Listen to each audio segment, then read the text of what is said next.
Good morning, welcome back. और आज के इस वीडियो में राजस्थान की भाषा और साथ ही साथ जो अपने राजस्थान में बोलियां बोली जाती हैं उससे संबंधित आज हम विवरण पढ़ेंगे। फ्रेंड्स, आज का वीडियो पूर्णतया आरबीएससी पाठ्यक्रम पर आधारित है और साथ ही साथ इसमें जो भी कंटेंट पढ़ाया जाएगा वो रीट और साथ ही साथ अन्य जो अपनी प्रतियोगी परीक्षाएं हैं उनके लिए काफ़ी उपयोगी होने वाला है। फिर से मैं आपको एक्सप्लेन कर दूं कि ये वीडियो पूर्णतया आरबीएससी पाठ्यक्रम को ध्यान में रख के ही बनाया गया है ताकि आप ज़्यादा से ज़्यादा लाभान्वित हो सके। और साथ ही साथ अपने जो नेक्स्ट वीडियोस होंगे वो रीट पे आधारित पूर्णतया आरबीएससी पाठ्यक्रम पे होंगे ताकि आपको ज़्यादा से ज़्यादा उसमें क्या है, ज़्यादा से ज़्यादा आप उससे लाभान्वित हों और कोई भी प्रश्न अपना छूटे नहीं। तो चलिए फ्रेंड्स, स्टार्ट करते हैं। राजस्थानी भाषा विकास और बोलियों से संबंधित है, क्योंकि साहित्य वाला जो पार्ट है वो अपन ने पहले क्लियर कर लिया था। देखिए, राजस्थानी भाषा का अर्थ है राजस्थान की अपनी भाषा, मरु भाषा यानी कि मीठी भाषा। तो अगर राजस्थान की भाषा के इतिहास को अपन जाने, गहराई से उसको देखें तो हमें एक चीज पता चलती है। देखिए, राजस्थान के भाषा साहित्य को थोड़ा सा डीपली पढ़े तो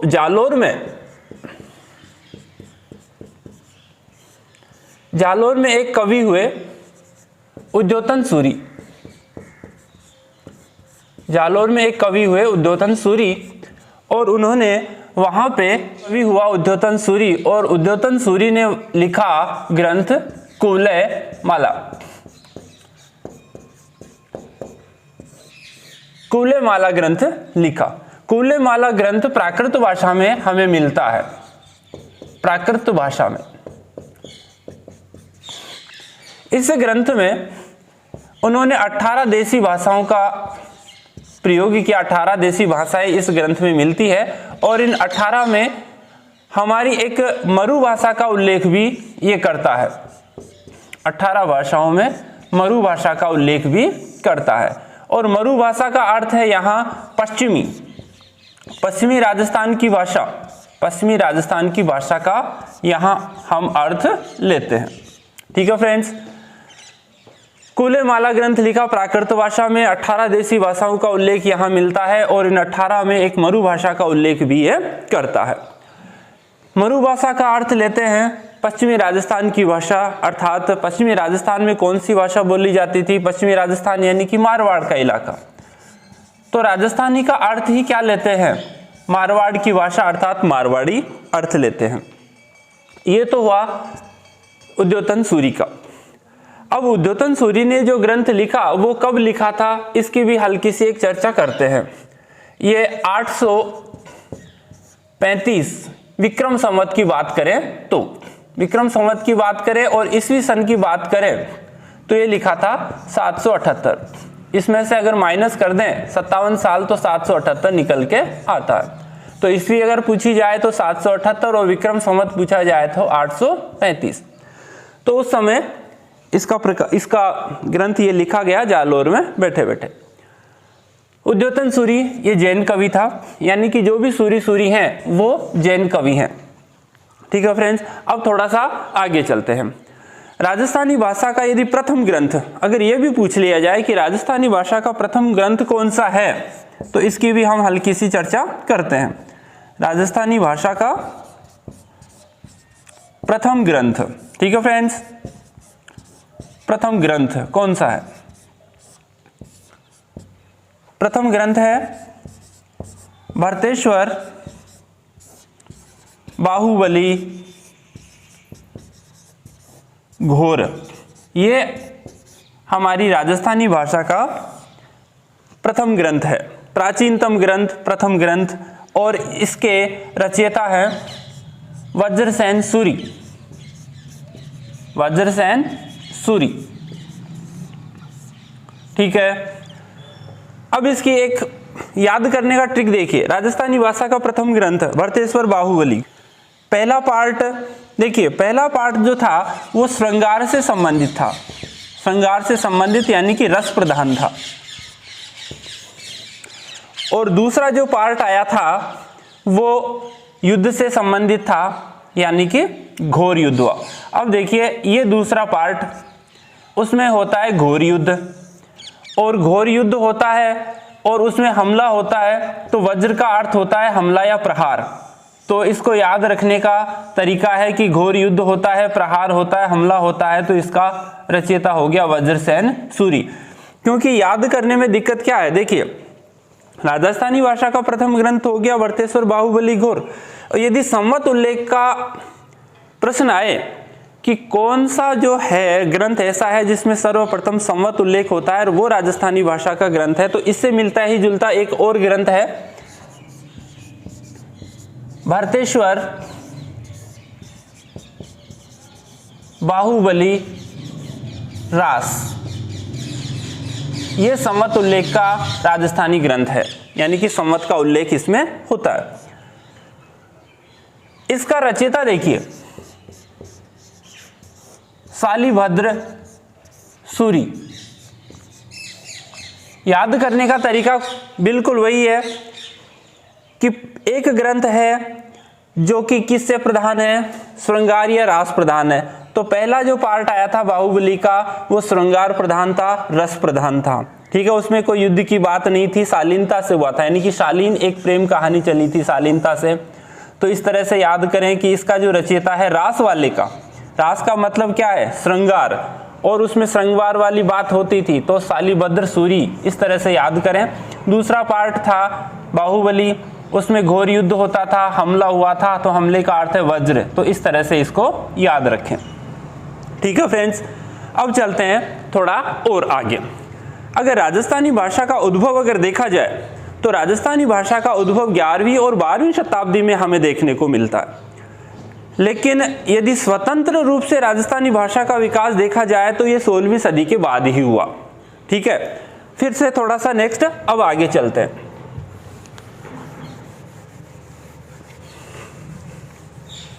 जैसा कि पहले से हमने क्लियर किया है कि राजस्थानी भाषा का जो विकास है वो 11वीं और 12वीं सदी से स्टार्ट हो गया था, लेकिन स्वतंत्र रूप से इसका विकास 16वीं सदी के बाद ही प्रारंभ हुआ है और धीरे धीरे इसका विकास चरणबद्ध तरीके से हुआ है। अब देखिए अगर विकास की बात करें, राजस्थानी भाषा के अगर विकास की हम बात करें चरणबद्ध तरीके से, ठीक है, तो हमें पता चलता है कि 11वीं 12वीं सदी से यह प्रारंभ होता है इसका विकास।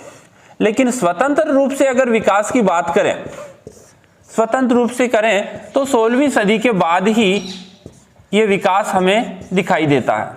16वीं सदी के बाद ये विकास हमें दिखाई देता है, ठीक है। 16वीं सदी, हालांकि जो ग्रंथ इत्यादि लिखे गए वो उस समय लिखे गए, लेकिन वो पूरी तरह से राजस्थानी भाषा में नहीं थे, यानी कि पाली भाषा में, प्राकृत भाषा में इत्यादि में वो रचित हैं। अब थोड़ा सा नेक्स्ट चलते हैं, 16वीं सदी के बाद हुआ कैसे, देखते हैं। जैसा कि हम सभी जानते हैं कि अपनी सबसे पुरानी भाषा है, भाषाओं की जननी कौन सी है फ्रेंड, संस्कृत है, ठीक है। भाषाओं की जननी है संस्कृत। लेकिन संस्कृत जो भाषा है वो सामान्य बोलचाल में आ ही नहीं पाई, क्योंकि इसकी थोड़ी दुर्लभता भी है, थोड़ी जटिलता भी है, तो अपने मुख पे ये चढ़ती भी नहीं है, इसलिए जन सामान्य की भाषा नहीं बन पाई।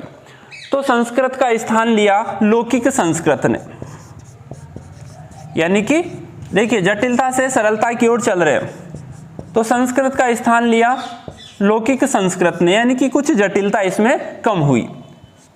प्रवाह देखिए, प्रश्न यहां से भी उठ सकता है, आपको एक सीधी सीरीज दे देगा और प्रश्न पूछेगा कि कौन सा इसमें सही सीरीज है। लौकिक संस्कृत का स्थान लिया, लेकिन दिक्कत क्या थी कि संस्कृत जो है वो सामान्य बोलचाल की जो भाषा है वो बन ही नहीं पाई, लोगों के मुंह पे चढ़ी ही नहीं, जबान पे चढ़ी ही नहीं, इसलिए अब लौकिक संस्कृत का स्थान लिया पाली भाषा ने। लौकिक संस्कृत का स्थान किसने लिया, पाली भाषा ने। पहले आई वैदिक संस्कृत, उसके बाद में लौकिक संस्कृत, और लौकिक संस्कृत के बाद पाली। अब पाली भी क्या है, थोड़ी दुर्लभ थी, याद करने में, बोलचाल में दिक्कत महसूस होती थी, तो पाली का स्थान लिया प्राकृत ने। प्राकृत भाषा ने इसका स्थान लिया। अभी जो कुवलयमाला जो ग्रंथ हमने देखा था, पढ़ा था, वो प्राकृत भाषा में ही था। फिर वही दिक्कत, प्राकृत भाषा भी जो है वो थोड़ी दूर हुई थी, सामान्य लोगों के मुख पे चढ़ी ही नहीं, जबान पे आई नहीं। फिर क्या हुआ देखिए, प्राकृत भाषा के बाद में अब आई अपभ्रंश भाषा। अपभ्रंश भाषा ये आई। अपभ्रंश का मतलब है जैसा क्षेत्र वैसी बोली, जैसा क्षेत्र वैसी बोली, अर्थात क्षेत्र के अनुसार, क्षेत्रवादिता के अनुसार फिर भाषाएं पनपने लगी और भाषाओं का विकास यहां से चालू होता है। अपभ्रंश भाषा से विकास होता है, क्योंकि जैसा क्षेत्र वैसी बोली, ये वाला इसमें फैक्ट आता है, क्षेत्रवाद। अब राजस्थानी भाषा का जो विकास है वो यहीं से होता है, यहां से, और यहां से राजस्थानी भाषा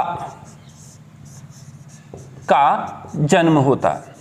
कहां से होता है राजस्थानी भाषा का जन्म? अपभ्रंश भाषा राजस्थानी भाषा की जननी है। और अपभ्रंश भाषाएं ये कौन कौन सी हैं, अब हम ये जानेंगे।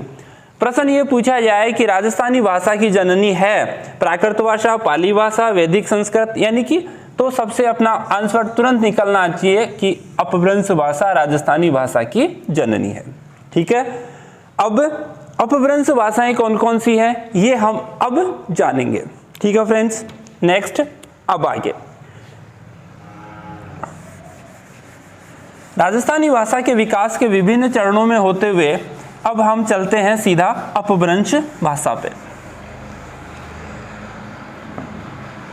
राजस्थानी भाषा विकास में हमें 4 मुख्य रूप से अपभ्रंश भाषाओं का उल्लेख मिलता है, जिसमें से 3 सबसे ज्यादा मुख्य है, लेकिन हम यहाँ 4 लेते हैं, 3 सबसे ज्यादा प्रमुख है। अपभ्रंश भाषाओं में देखिए कौन कौन सी अब भाषाएं आ रही हैं। अपभ्रंश भाषाओं में देखिए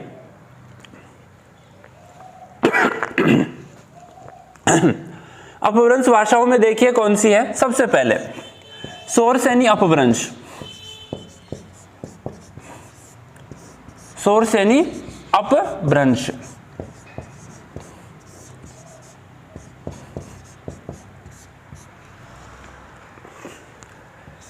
कौन सा लेखक ये कहता है, कौन सा रचयिता कहता है कि राजस्थानी भाषा का विकास शौरसेनी अपभ्रंश से हुआ?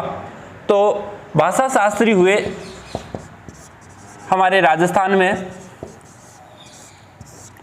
और उनका नाम है LP टेसीटोरी। टेसीटोरी ये भाषा शास्त्री हुए, भाषा शास्त्री LP टेसीटोरी। अब LP टेसीटोरी कहाँ का था? इटली का था। ये कहाँ का था फ्रेंड्स? इटली का था। इटली का उदीन गांव है, वहां से इसका कनेक्शन हमें मिलता है। ये राजस्थान में आया और राजस्थान में इसने बीकानेर को अपनी कर्मस्थली बनाया। बीकानेर में रहा, महाराजा गंगा सिंह के पास ये रहा, और वहां रहते हुए उसने राजस्थानी भाषाओं का अध्ययन किया। तो भाषा शास्त्री का नाम आते ही हमारा आंसर निकलना चाहिए कि LP टेसीटोरी कहाँ रहा? बीकानेर को अपनी कर्मस्थली बनाया, और बीकानेर का जो गंगा सिंह शासक है उसके पास ये रहा और राजस्थानी भाषाओं का अध्ययन किया। LP टेसीटोरी ये कहता है कि राजस्थानी भाषा का विकास शौरसेनी अपभ्रंश से ही हुआ है।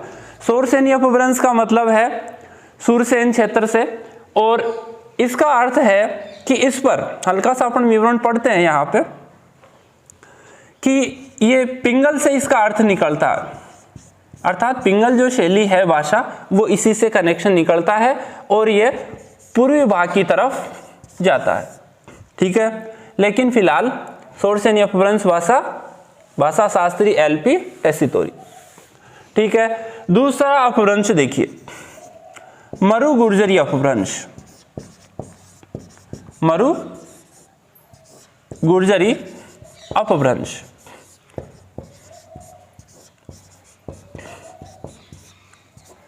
मरु गुर्जरी अपभ्रंश KM मुंशी, कन्हैयालाल माणिकलाल मुंशी, KM मुंशी, जो मत्स्य संघ नाम देता है राजस्थान के प्रथम चरण में। अगर हम एकीकरण पढ़ते हैं तो इसका नाम आता है KM मुंशी ने मत्स्य संघ नाम सुझाया था। तो KM मुंशी और मोतीलाल मेनारिया। के.एम. मुंशी और मोतीलाल मेनारिया ये कहते हैं कि राजस्थानी जो भाषा है उसका विकास मरु गुर्जरी अपभ्रंश से हुआ है, और सबसे ज्यादा जो अधिकांश विद्वान हैं वो इसी बात से सहमत हैं। अधिकांश जो भाषा शास्त्री हैं राजस्थान में हुए हैं वो इसी से सहमत हैं कि राजस्थानी भाषा का विकास इसी मरु गुर्जरी अपभ्रंश से हुआ है। और इस पर गुर्जरी से अर्थ आता है गुर्जर प्रतिहार, और साथ ही साथ थोड़ा सा गुजरात का मिक्स भी इसमें मिलता है। के.एम. मुंशी और मोतीलाल मेनारिया ये कहते हैं यही बात कि इसका विकास, राजस्थानी भाषा का विकास मरु गुर्जरी अपभ्रंश से होता है। अब तीसरा अपभ्रंश लेते हैं, नागर अपभ्रंश। नागर अपभ्रंश। नागर अपभ्रंश भाषा, इसकी बात कौन करता है? ये देखिए, इसकी बात करता है जॉर्ज अब्राहम ग्रियर्सन। ये बात करता जॉर्ज अब्राहम ग्रियर्सन ये कहता है कि राजस्थानी भाषा का विकास नागरी अपभ्रंश से, नागर अपभ्रंश से हुआ है। ठीक है फ्रेंड्स, अब जॉर्ज अब्राहम ग्रियर्सन के बारे में एक फैक्ट और है, जॉर्ज इब्राहिम के बारे में एक फैक्ट और है कि इसकी एक बुक मिलती है, linguist in survey of India. इसकी एक बुक है, ये अपने लिए काम की है। इसकी बुक ये अपने काम की है, the linguistic survey of India, ये इसकी बुक है और यही अपने काम की है। ये एक इसकी बुक है। इसमें क्या कहता है, अब्राहम ग्रियर्सन ये कहता है 1912 में इसका प्रकाशन होता है, और ये कहता है कि राजस्थान के लिए जो भाषा है, अपने मरु प्रदेश के लिए जो भाषा है वो कौन सी है? राजस्थानी है। अर्थात अपने इस ग्रंथ में, अपनी इस बुक में मरु प्रदेश के लिए, अपने राजस्थान के लिए कौन सी भाषा की बात करता है? मरु प्रदेश की भाषा को वो कहता है सबसे पहले राजस्थानी नाम कौन देता है? Abraham Grierson, George Abraham Grierson ये कहता है, और बुक है इसकी the linguist in survey of India. ये इसकी बुक है। 1912 में इसका प्रकाशन हुआ था, और सबसे पहले ये कहता है कि राजस्थान की जो भाषा है, मरु प्रदेश की जो भाषा है वो कौन सी है? राजस्थानी। अर्थात राजस्थानी नाम कहाँ से आता है? लिंग्विस्टिक सर्वे ऑफ इंडिया, इसी बुक से निकल के आता है, और इसका राइटर कौन है? जॉर्ज अब्राहम ग्रियर्सन इसका राइटर है। इस तरह से तीन अपने प्रमुख जो अपभ्रंश हैं वो यहाँ से निकल के आते हैं। एक मैंने कहा था कि एक चौथा अपभ्रंश और भी है, और वो है चौथा सौराष्ट्री अपभ्रंश। सौराष्ट्री अपभ्रंश, यहां से भी निकल के आएगा प्रश्न कि ये सौराष्ट्री अपभ्रंश की बात कौन करता है, तो हल्का सा हम यहां इसका विवरण नीचे लेते हैं। डॉक्टर सुनीति चटर्जी, डॉक्टर सुनीति चटर्जी ये कहता है कि राजस्थानी भाषा का विकास सौराष्ट्रीय अपभ्रंश से हुआ है, लेकिन मुख्यतया अधिकांश विद्वान इन तीन बातों पे ही, अर्थात इन तीन अपभ्रंश से ही रिलेशन रखते हैं, और उसमें से भी सबसे ज्यादा रिलेशन मरु गुर्जरी अपभ्रंश से, और दूसरा हल्का सा सोरसेनी अपभ्रंश से भी इसका कनेक्शन निकलता है। लेकिन अधिकांश विद्वान सहमत हैं किससे? इससे, मरु गुर्जरी अपभ्रंश से सहमत हैं कि राजस्थानी भाषा का विकास यहीं से होता है। और इसको बताते कौन है? के.एम. मुंशी और मोतीलाल मेनारिया। फिर से एक बार फिर से देखते हैं। राजस्थानी भाषा का विकास सोरसेनी अपभ्रंश से हुआ। सोरसेनी, सो के उठने वाले भाषा शास्त्री एल.पी. टेसीटोरी और उदीन गांव इटली में जन्म। बीकानेर कर्मस्थली है एल.पी. टेसीटोरी की, और महाराजा गंगा सिंह के पास रहते हुए उन्होंने भाषा विकास और अपनी राजस्थानी भाषा पे काम किया। एलपी टेसीटोरी के बाद हल्का सा एक और इससे कनेक्शन निकलता है कि एलपी टेसीटोरी ने डिंगल का हेरोस कहा था। डिंगल का हेरोस कहा था, किसको कहा था? पृथ्वीराज राठौड़ को डिंगल का हेरोस कहा था, क्योंकि पृथ्वीराज का कनेक्शन कहाँ से निकलता है? बीकानेर से निकलता है, उसी के दरबार में है, ठीक है, वहां रहा था। तो यहाँ पृथ्वीराज राठौड़ ने डिंगल भाषा में अपने साहित्य लिखे और यहाँ पर पृथ्वीराज राठौड़ को डिंगल का हेरोस एलपी टेसीटोरी ने कहा। क्या लिखा था? बेली कृष्ण रुक्मणीरी, ये लिखा था, बेली कृष्ण रुक्मणीरी, ये लिखा था। इसकी हम चर्चा पहले कर चुके हैं। ये वाला ग्रंथ इसने लिखा था। कृष्ण और रुक्मणी की जो विवाह कथा है, इससे रिलेशन रखते हुए उसने ये ग्रंथ लिखा है। ठीक है फ्रेंड्स, अब चलते हैं नेक्स्ट थोड़ा आगे। मरु गुर्जरी अपभ्रंश, इसकी बात करते हैं। के.एम. मुंशी और मोतीलाल मीनारिया, अधिकांश विद्वान इसी से सहमत हैं।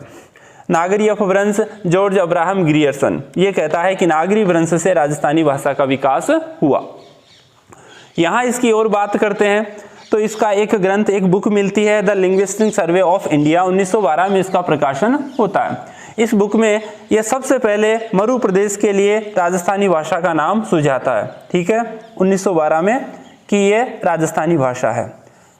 ठीक है फ्रेंड्स, चौथे अपभ्रंश पे चलते हैं तो सौराष्ट्रीय अपभ्रंश, और ये कहता है डॉक्टर सुनीति चटर्जी कि राजस्थानी भाषा का विकास यहाँ से होता है। ठीक है, तो अगर यहाँ से मिलान करने वाला प्रश्न भी पूछा जाए कि सोरसेनी अपभ्रंश मिलान कीजिए, टेसीटोरी से मिलान करना है, मरु गुर्जरी अपभ्रंश मोतीलाल मेनारिया और के मुंशी से मिलान करना है, नागरी अपभ्रंश का जॉर्ज अब्राहम ग्रियर्सन से मिलान करना है, ये बुक पूछी जा सकती है, इसको याद रखें। ठीक है, अब नेक्स्ट आगे चलते हैं।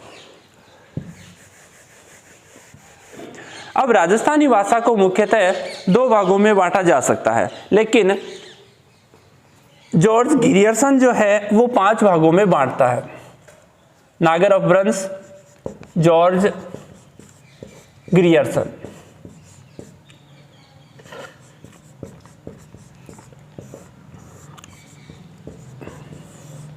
जॉर्ज ग्रियर्सन राजस्थानी भाषा का विकास या राजस्थानी भाषा को 5 भागों में बांटता है, लेकिन मुख्य रूप से हम 2 भागों में बांटते हैं राजस्थानी भाषा को, 2 पार्ट में पढ़ते हैं। पहला पार्ट पश्चिमी राजस्थानी और दूसरा है पूर्वी राजस्थानी। 2 पार्ट इसके मुख्यतः ये हैं। जॉर्ज ग्रियर्सन राजस्थान की भाषा को 5 भागों में बांटता है, लेकिन मुख्यतः राजस्थानी भाषा को 2 भागों में बांट के पढ़ा जा सकता है। सबसे पहले लेते हैं पश्चिमी राजस्थानी। अब इसमें कौन कौन सी भाषाएं आती हैं? पश्चिमी राजस्थान, जैसे राजस्थान पश्चिम है तो पश्चिम में तो मारवाड़ी बोली जाती है, तो सबसे पहले मारवाड़ी, मेवाड़ी, यानी कि पश्चिम वाले पार्ट में जो जो आ रही है वो, शेखावाटी,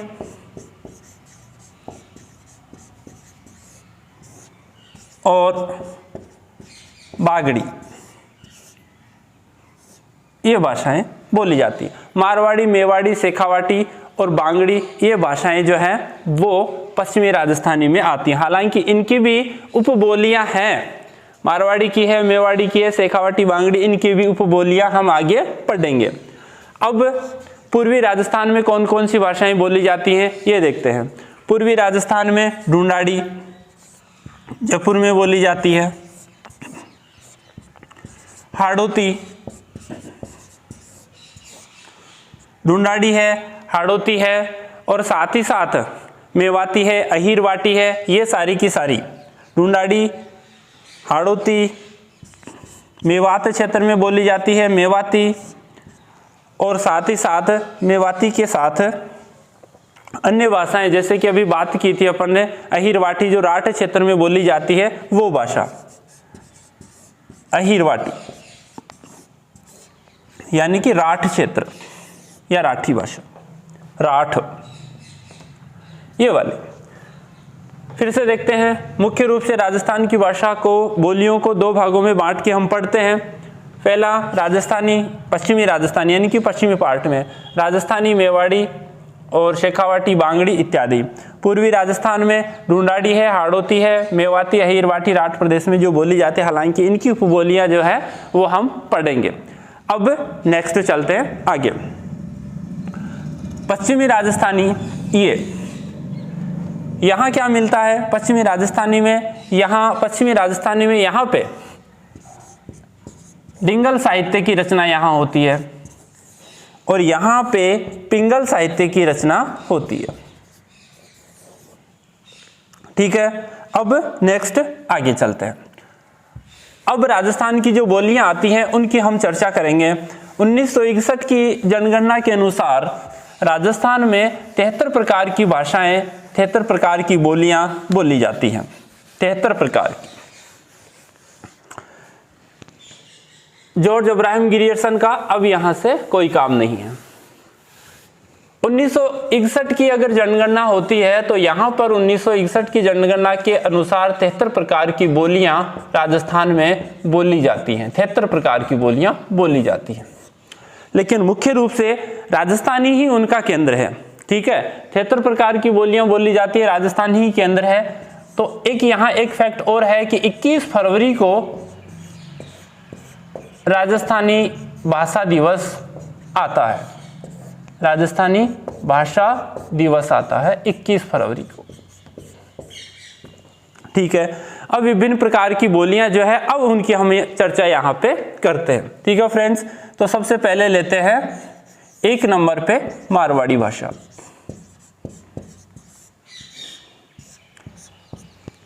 ठीक है, मारवाड़ी भाषा। मारवाड़ी भाषा क्या है?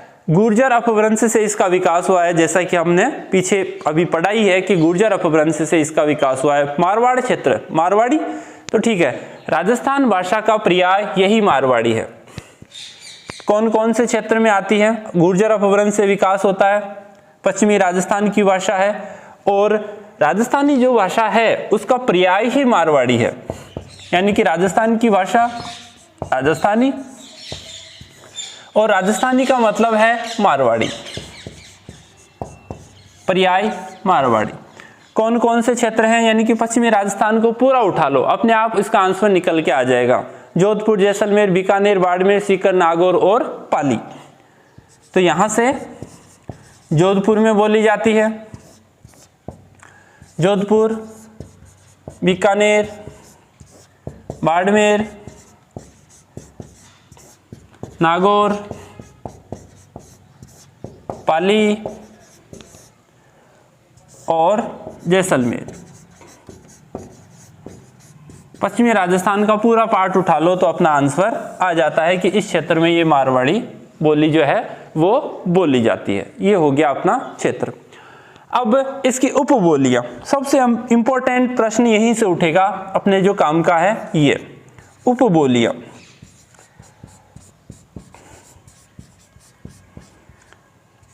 प्रश्न जो उठने का चांस बनता है वो यहीं से बनता है, उपबोलियों से।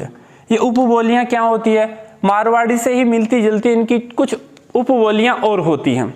जैसे कौन कौन सी है? खेराड़ी है।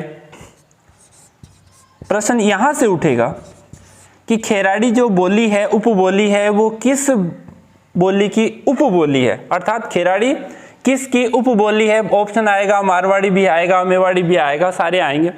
तो खेराड़ी से उपबोली किसकी? मारवाड़ी की उपबोली है। अब खेराड़ी के साथ साथ थली प्रदेश में जो बोली जाती है, बीकानेर वाला पार्ट यहाँ आता है थली। अब थली के साथ एक और है गोडवाड़ी, गोडवाड़ प्रदेश में बोली जाती है, गोडवाड़ी। ठीक है, गोडवाड़ी के साथ देवड़ावाड़ी या देवड़ावाटी। देवड़ा चौहान का शासन कहाँ है? सिरोही में था, तो देवड़ावाटी या देवड़ावाड़ी। ठीक है, तो ये इसकी 4 उपबोलियां हैं, 1, 2, 3 और ये अपनी 4। तो ये इसकी उपबोलियां हैं। प्रश्न यहीं से उठेगा, खेराड़ी, थली, गोडवाड़ी, देवड़ावाटी, यहाँ से एक को रिमूव कर देगा और पूछेगा कौन सी मारवाड़ी की उपबोली नहीं है, यही पूछ लेगा सीधा सीधा। ठीक है फ्रेंड्स, तो ये इस तरह से अपने को ये ध्यान रखना है कि भाषा या उपबोलियों से संबंधित प्रश्न किस प्रकार पूछे जाएंगे। इसका भी विवरण हम पढ़ेंगे लेकिन थोड़ा सा आगे। ठीक है फ्रेंड्स, बोलियों से संबंधित जो अगला जो वीडियो होगा उसका आप जरूर वेट करें। और साथ ही साथ मैंने पहले भी कहा है कि ये जो वीडियो है वो विशेष तौर से रीट वाले अभ्यर्थियों के लिए बनाया गया है और पूरी तरह से अपने आरबीएससी पाठ्यक्रम को बेस बना के रखा गया है ताकि आप ज़्यादा से ज़्यादा इस वीडियो से लाभान्वित हो सकें। देखने के लिए थैंक यू, कीप वॉचिंग।